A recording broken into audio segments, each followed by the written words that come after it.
आधुनिक भारत में शिक्षा का विकास। घटना चक्र से हम लोग इसके क्वेश्चन को देखते हैं, क्या क्या क्वेश्चन दिया हुआ है। आ जाते हैं क्वेश्चन नंबर 1। पहला क्वेश्चन कह रहा है कि भारत में अंग्रेजों ने प्रथम मदरसा कहाँ स्थापित किया था। ऑप्शन है मद्रास, बम्बई, अलीगढ़ या कलकत्ता। तो इसका सही जवाब हो जाएगा कलकत्ता। कि अंग्रेजों ने जो पहला मदरसा स्थापित किया था कलकत्ता में किया था। और ये किसके द्वारा किया गया था, तो ये वॉरेन हेस्टिंग के द्वारा किया गया था। उस टाइम वॉरेन हेस्टिंग यहाँ का क्या था, वॉरेन हेस्टिंग बंगाल का गवर्नर जनरल था और उसी ने पहले मदरसा की स्थापना कलकत्ता में की 1781। और फिर 10 साल बाद 91 में पहला संस्कृत कॉलेज खुलेगा।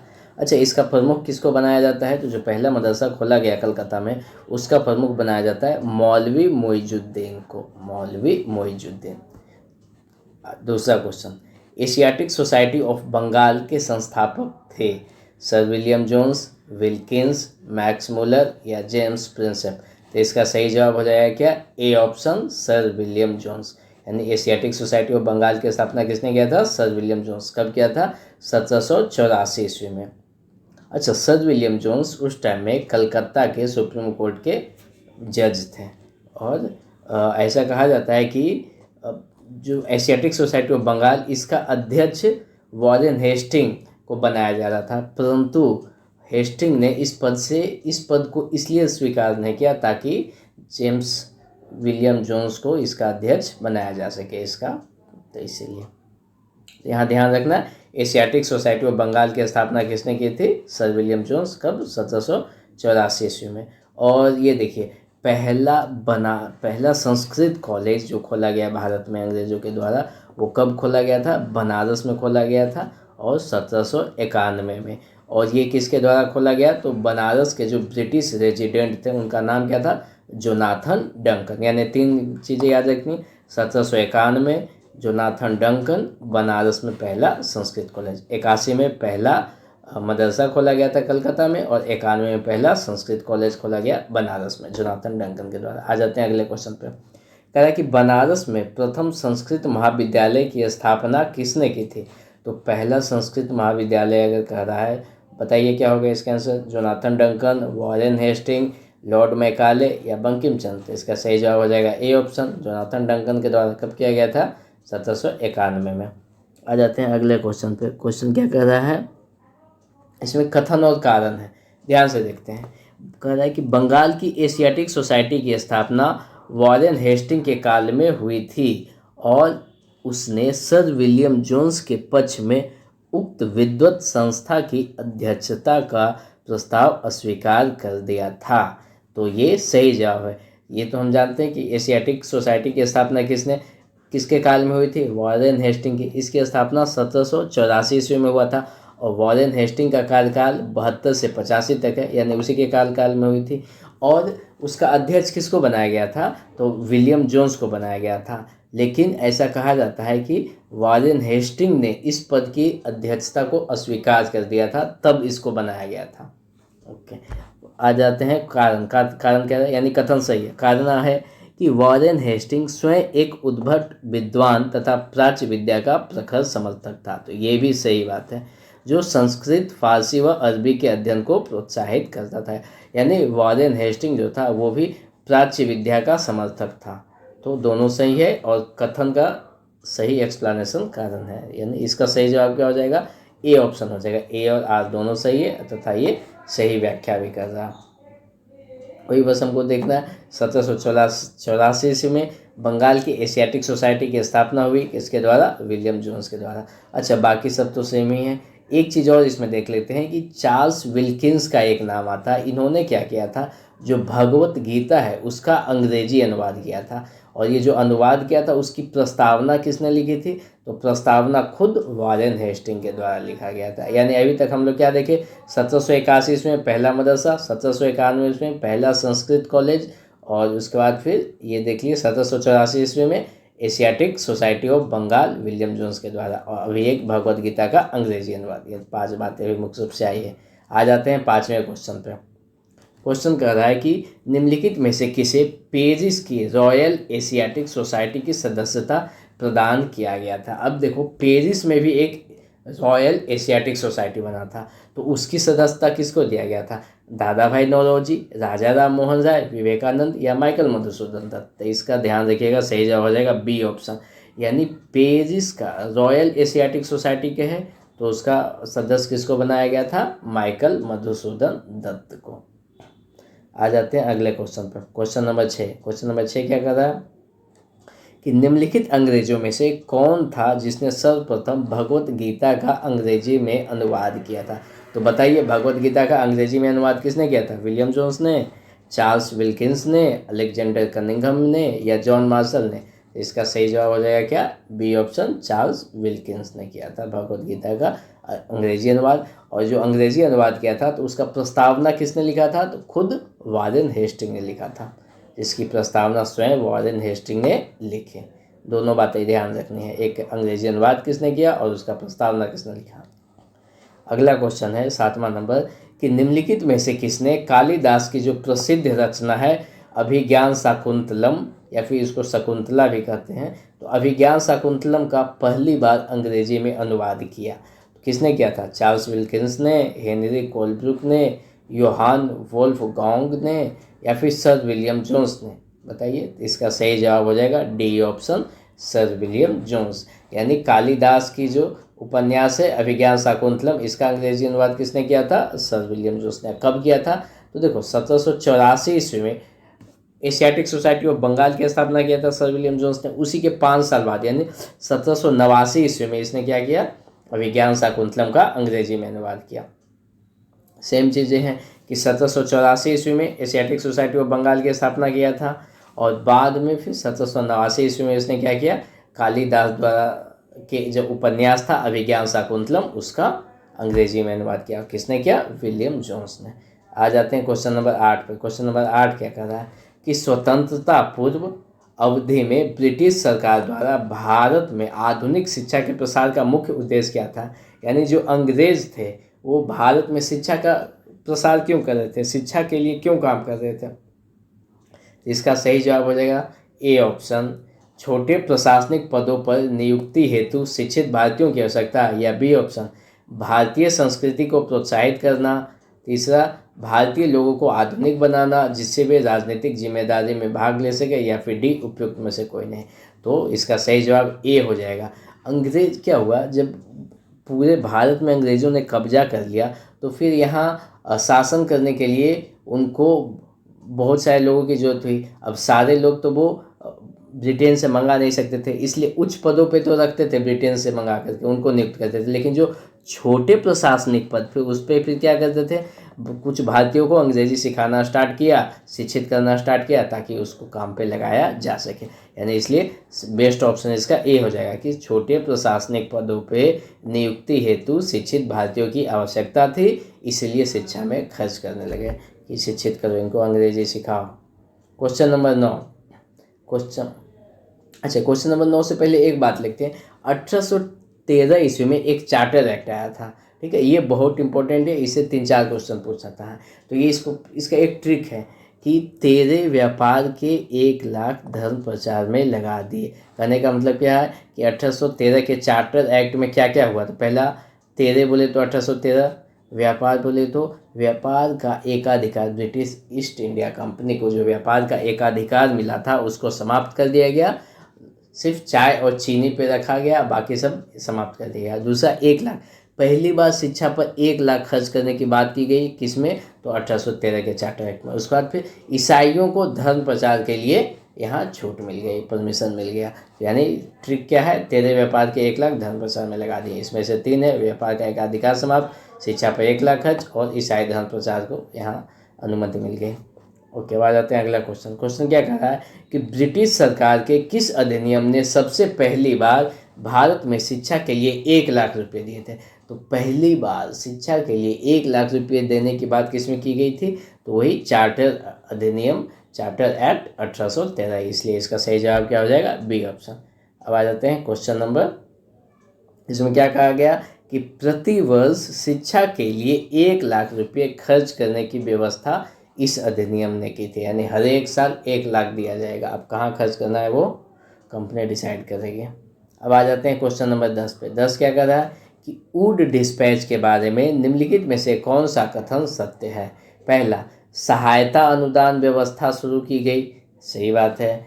विश्वविद्यालयों की स्थापना की सिफारिश की गई, ये भी सही बात है। और शिक्षा के सभी स्तरों पर शिक्षण माध्यम के रूप में अंग्रेजी की सिफारिश की गई, नहीं, तो ये गलत है। यानी इसमें 1 और 2 सही हो जाएगा, यानी केवल 1 और 2 सही है। अब देखो यहाँ क्या बात कर रहा है, वुड डिस्पैच। तो चार्ल्स वुड ने शिक्षा के क्षेत्र में सुधार लाने के लिए एक कुछ नियम कानून लाए थे, उसी को वुड डिस्पैच कहा गया था। और उसमें उसने क्या क्या बात कही थी, तो देखते हैं उसने क्या क्या बात की थी। सबसे पहले तो ये ध्यान में रखते हैं कि ये वुड का जो घोषणा पत्र है या वुड डिस्पैच है वो कब आया था, तो ये आया था 1854 ईस्वी में। और उसका अध्यक्ष कौन था, चार्ल्स वुड था, इसीलिए इसके नाम पे इसको वुड डिस्पैच भी कहा जाता है। और इसमें जो 4-5 बातें मुख्य बताई गई थी। पहला, कि इसमें शिक्षा का उद्देश्य, माध्यम, सुधार, इस पे विचार किया गया था। और ये कहा गया था कि सरकार पाश्चात्य शिक्षा के प्रसार को अपना उद्देश्य बनाया। सरकार ने बताया कि पाश्चात्य शिक्षा जो है, यानी वेस्ट की जो शिक्षा है, उसको यहाँ भी सिखाया जाए, यहाँ भी अंग्रेजी सिखाया जाए। दूसरा, उच्च शिक्षा को अंग्रेजी भाषा के माध्यम से दिए जाने पर बल दिया गया, परंतु साथ ही देसी भाषा के विकास को भी महत्व दिया गया कि देसी भाषा का तो विकास करो, लेकिन उच्च शिक्षा जो हायर एजुकेशन है वो किस में दी जाएगी, अंग्रेजी में दी जाएगी। अगला, कि घोषणा पत्र के अनुसार लंदन विश्वविद्यालय के तर्ज पर कलकत्ता, बम्बई और मद्रास प्रेसिडेंसी में एकक विश्वविद्यालय की स्थापना की जाए।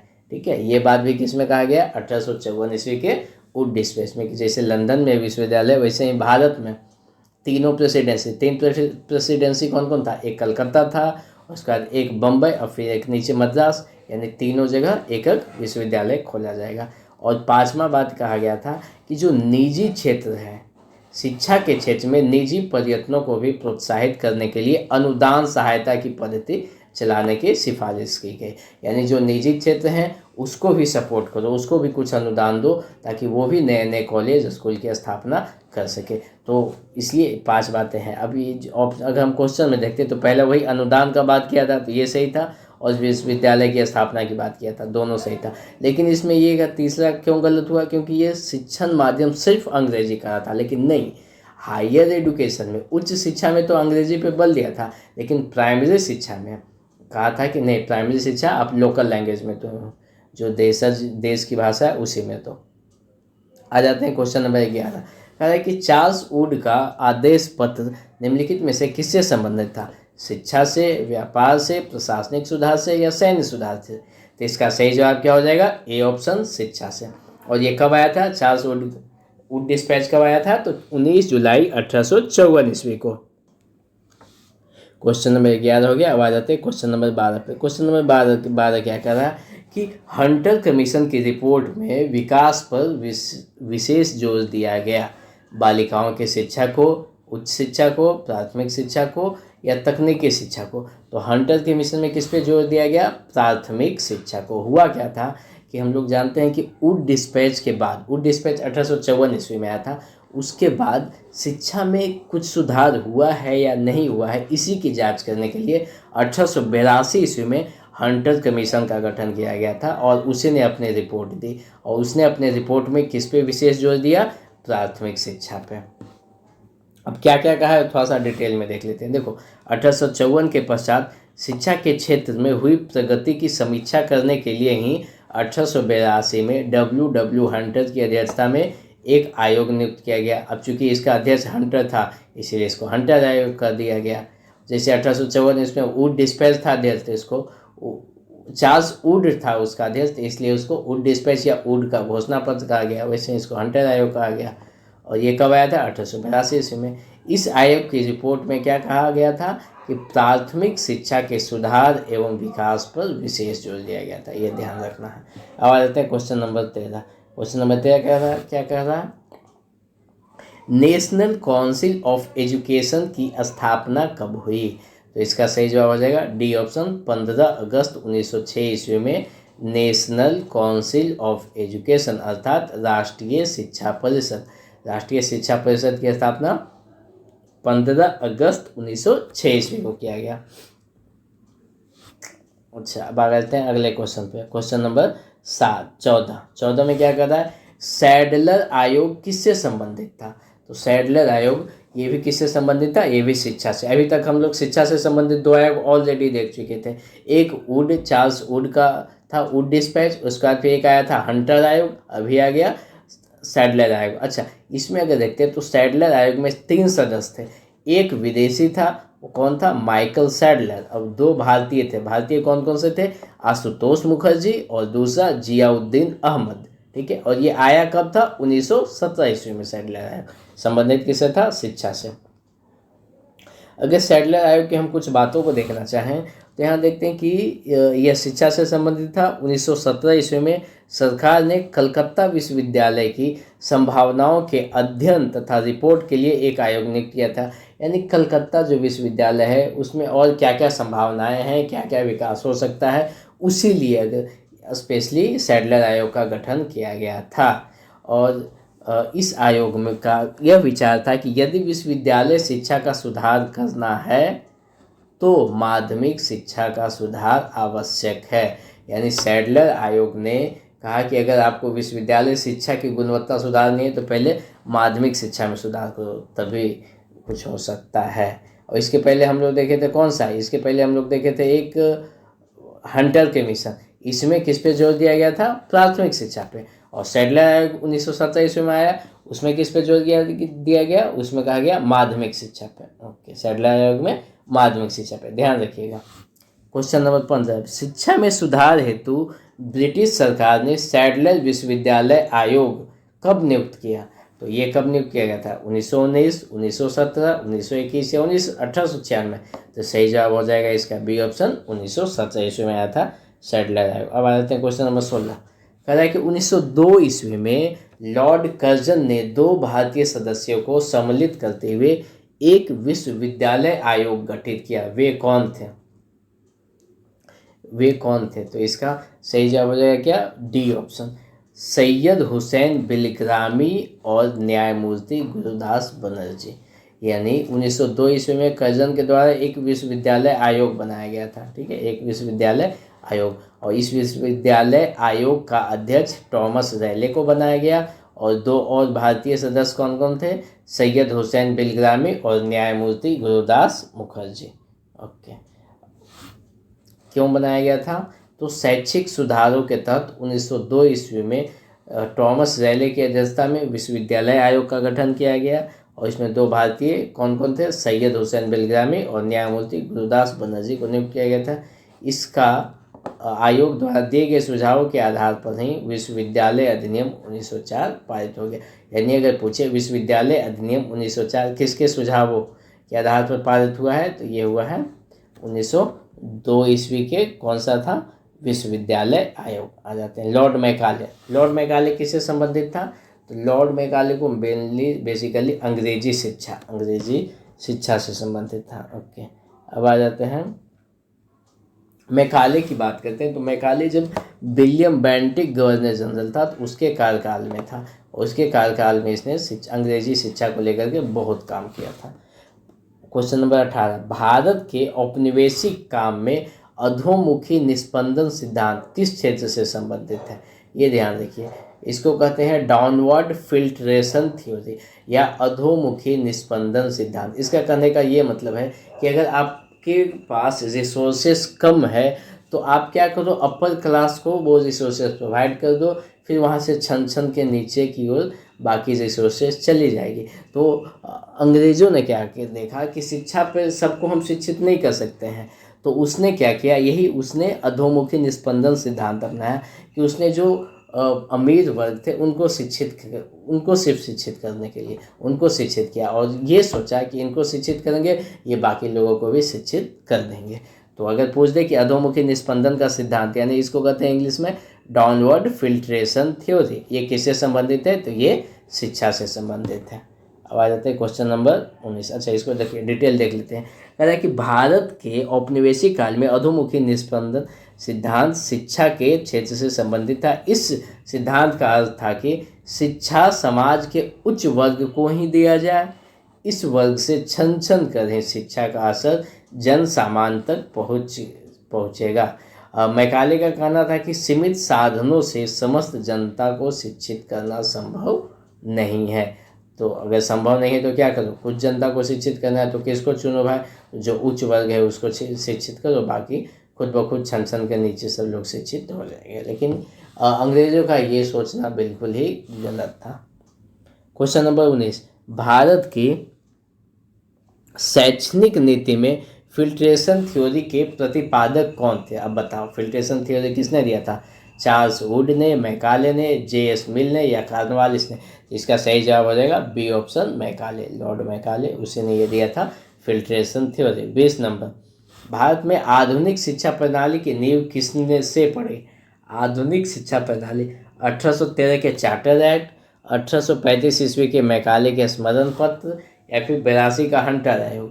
तो सबसे बेटर क्या हो जाएगा, 1835 ईस्वी का मैकाले का स्मरण पत्र, इसी से आधुनिक शिक्षा की नींव पड़ी। क्वेश्चन नंबर 21 क्या कह रहा है, ये देखो 20 का थोड़ा सा एक्सप्लेनेशन कह रहा है कि भारत में आधुनिक शिक्षा प्रणाली 1835 ईस्वी के मैकाले के मिनट्स या स्मरण पत्र से पढ़ी। मैकाले ने भारतीय रीति रिवाजों के लिए अपना तिरस्कार इन शब्दों में व्यक्त किया कि वो भारतीय रीति रिवाज को बिल्कुल भी अच्छा नहीं मानता था, और उसने क्या कमेंट किया था कि यूरोप के एक अच्छे पुस्तकालय की एक अलमारी का एक कक्ष भारत और अरब के समस्त साहित्य से अधिक मूल्यवान है। हालांकि उसका ये कहना बिल्कुल भी सही नहीं था। आ जाते क्वेश्चन नंबर 21 पे। 21 में क्या कह रहा है, निम्नलिखित में से किनसे भारत में अंग्रेजी शिक्षा की नींव पड़ी? तो अंग्रेजी शिक्षा की नींव कह रहा है पहला 1813 का चार्टर एक्ट, फिर general committee of public instruction 1823, ये 2 ऑप्शन, और तीसरा प्राच्य और आंग्लविद विवाद। तो इसमें तीनों का तीनों सही हो जाएगा कि अंग्रेजी शिक्षा की नींव क्यों पड़ी थी, तो पहले 13 के चार्टर एक्ट से, उसके बाद general committee of public instruction से, इससे भी। आ जाते हैं हम क्वेश्चन नंबर 22, कह रहा है कि किसके शासनकाल में भारत में अंग्रेजी शिक्षा आरंभ की गई? तो अगर किसके शासनकाल में कहे तो हो जाएगा विलियम बेंटिक, और कहे किसने किया तो लॉर्ड मैकाले, लॉर्ड मैकाले, ऐसे तो ए ऑप्शन हो जाएगा। क्योंकि विलियम बेंटिक का जो कार्यकाल था वो 1828 से 35 ईस्वी में हुआ था। भारत में आंग्ल शिक्षा के समर्थकों का नेतृत्व किसने किया था? तो मुनरो और एल्फिस्टन ने आंग्ल शिक्षा मतलब ब्रिटिश शिक्षा, और जबकि H.T. प्रिंसेप जो थे वो प्राच्य शिक्षा यानी यहाँ की जो शिक्षा है उसके समर्थक थे। आ जाते क्वेश्चन नंबर 23, भारत में प्रथम 3 विश्वविद्यालय की स्थापना किस वर्ष हुई थी? तो 3 विश्वविद्यालय कहाँ? कलकत्ता, मद्रास और बम्बई, और ये किसके तर्ज पे किया गया था? अब ब्रिटेन में जो विश्वविद्यालय था उसके तर्ज पे। तो कौन से अधिनियम के तहत? तो 1854 ईस्वी 54 में जो आया था उसी के तहत 1857 में इसकी स्थापना की गई थी। ध्यान रखिएगा, कलकत्ता, मद्रास और बम्बई में जो 3 विश्वविद्यालय उसकी स्थापना कब हुई? 1857 ईस्वी में। ए ऑप्शन सही हो जाएगा।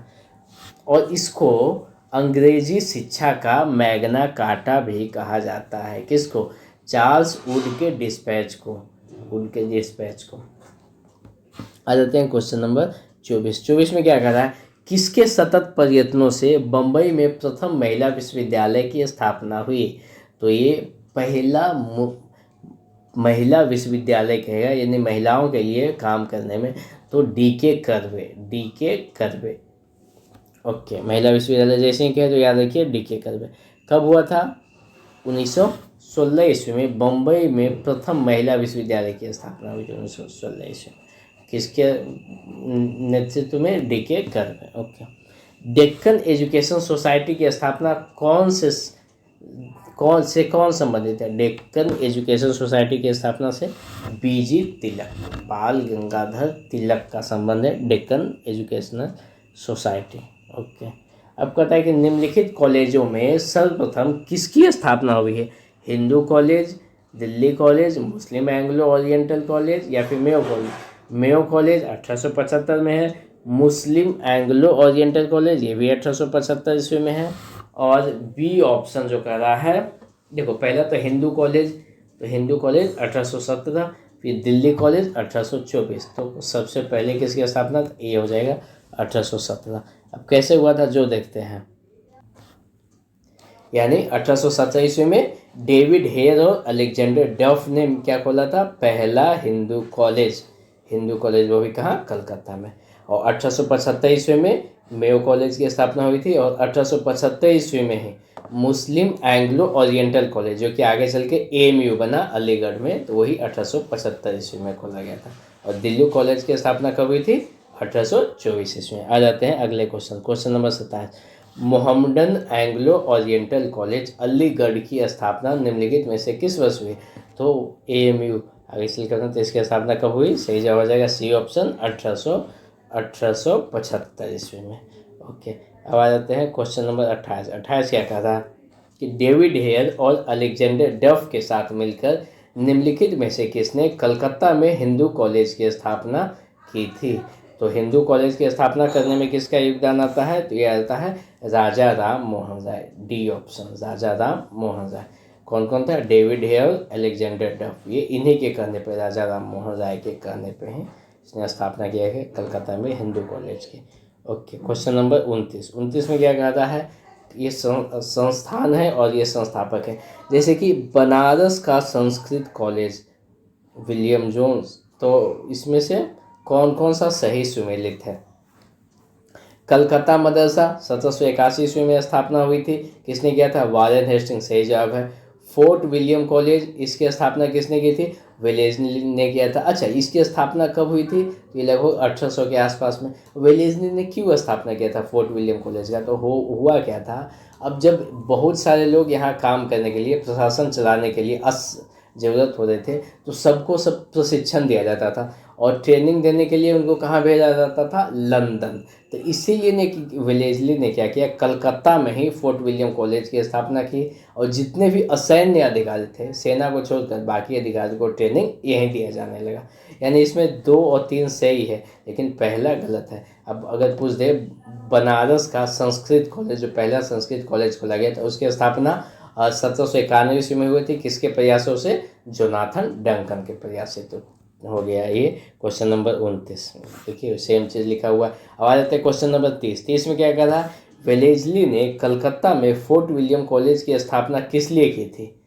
फोर्ट विलियम कॉलेज की स्थापना करने का मुख्य उद्देश्य क्या था वेलेस्ली का, तो उसने लंदन में स्थित बोर्ड ऑफ डायरेक्टर ने ऐसा करने के लिए कहा था। दूसरा कहा, वह भारत में प्राच्य ज्ञान के प्रति अभिरुचि पुनः जागृत करना चाह रहा था। तीसरा, वह विलियम कैरी तथा उसके सहयोगी को रोजगार प्रदान करना चाहता था। या चौथा, वह ब्रिटिश नागरिकों को भारत में प्रशासन हेतु प्रशिक्षित करना चाहता था। तो ये सही जवाब हो जाएगा कि भारत में जो भी पढ़े लिखे थे उनको प्रशिक्षण देने के लिए, ताकि भारत में वो प्रशासन को संभाल सके। जो भी ब्रिटिश नागरिक थे, भारतीय नहीं, ब्रिटिश नागरिक जो भी आते थे उनको प्रशिक्षण यहीं दिया जाए। और इसकी स्थापना कब हुई थी, फोर्ट विलियम कॉलेज की स्थापना 1800 ईस्वी में वेलेस्ली के द्वारा। आ जाते हैं अगले क्वेश्चन पे। निम्नलिखित में से किसने भारतीय विश्वविद्यालयों में धार्मिक शिक्षा के लिए प्रबल रूप से वकालत की थी।